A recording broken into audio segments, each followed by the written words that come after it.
আমার নাম বৃষ্টিবলয় রিমঝিম। আমি একটি শক্তিশালী মৌসুমী বৃষ্টিবলয়। গত ১৬ জুন তোমাদের দেশে প্রবেশ করেছি, কিন্তু কিছু কারণে এখনও দেশের উত্তরাঞ্চলে তেমন সক্রিয় হতে পারিনি।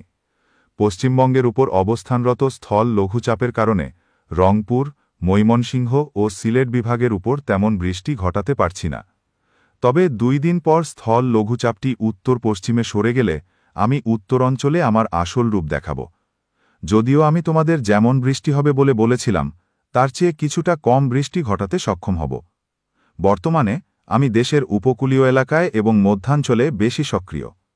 আমার মেয়াদ ২৮শে জুন পর্যন্ত থাকতে পারে, তবে ২৫শে জুনের পর আমি ক্লান্ত হতে শুরু করব। সবশেষে আমি জানাতে চাই যে আমার বৃষ্টিতে বজ্রপাত কম হওয়ার সম্ভাবনা রয়েছে, তাই তোমরা নিশ্চিন্তে আমার বৃষ্টিতে ভিজতে পারো। তবে ঠান্ডা লাগলে সে বিষয়ে আমি কিছু বলতে পারব না। আমি চলে যাবার পর কিছুদিন দেশের বৃষ্টির পরিমাণ কম থাকতে পারে, এরপর সম্ভবত প্লাবন বা ঢলের পরিস্থিতি সৃষ্টি হবে। তোমাদের কাছে অনুরোধ, এই পোস্টটি শেয়ার করে সকলের কাছে পৌঁছে দাও। ধন্যবাদ।